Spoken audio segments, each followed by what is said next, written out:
Bienvenue à la Maison Magis. C'est une histoire en fait qui commence en 2018 sur l'initiative des jésuites et de leurs amis.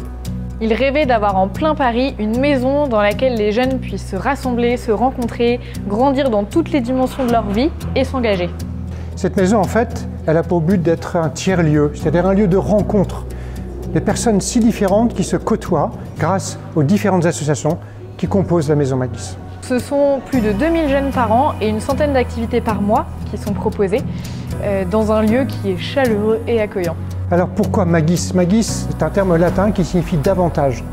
On espère avancer davantage vers la paix, vers les rencontres et peut-être être un signe pour la société autour de nous.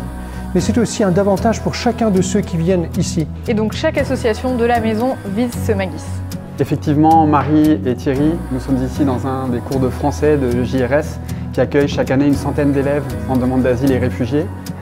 La Maison Magis pour JRS, c'est une immense chance. C'est un lieu beau au cœur de Paris où sont accueillis et accompagnés chaque année près d'1 millier de personnes déplacées par force à travers des activités entre jeunes Français exilés, danse, sport, théâtre qui sont pratiquées ici dans ces lieux. Beaucoup de personnes exilées nous témoignent que la Maison Magis, c'est pour eux une vraie maison, celle qu'ils n'avaient plus, celle où ils peuvent déposer leur joie, leur souffrance, et ensemble nous y construisons un avenir en commun.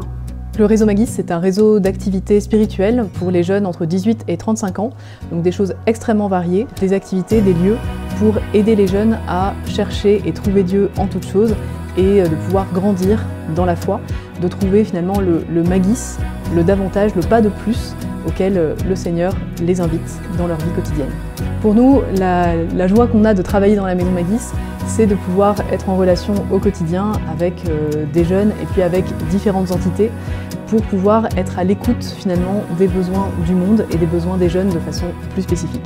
Cette année, on va particulièrement axer notre Magis à Magis Paris sur l'invitation que nous a fait le pape au JMJ, Todos. On a vraiment pris ça à cœur et on s'est dit mais comment est-ce qu'on pourrait faire en sorte que Magis Paris soit un lieu pour tous et où tout le monde va pouvoir grandir. Les grands classiques de Magis Paris sont quand même les exercices dans la vie ordinaire, les temps de partage, les temps de service et enfin la formation. La maison, c'est un camp de base, c'est un lieu où on aime se reposer, on vient pour se ressourcer une vie parisienne qui parfois est un petit peu tendue. Ici, nous sommes à la pépinière engagée Cowork Magis. Nous souhaitons accompagner les jeunes entrepreneurs à déployer tous leurs talents au service du bien commun.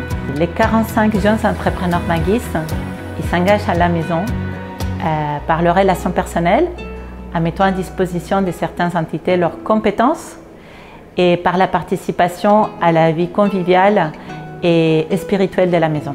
Pour Inigo, le Magis se vit chez les volontaires, c'est-à-dire que les volontaires partent à l'étranger servir et donc ils sortent de leur zone de confort, de ce qu'ils vivent habituellement pour servir les plus pauvres à l'étranger dans une œuvre ignatienne ou jésuite. Pour Inigo, nous avons la joie d'utiliser cette maison pour vivre les temps de discernement avant de partir en volontariat et puis pour vivre les temps de formation, que ce soit avant le départ ou au retour de la mission. Maintenant que vous avez découvert ce qu'était le Magis de chaque entité, on vous invite à venir l'expérimenter par vous-même en nous rendant visite.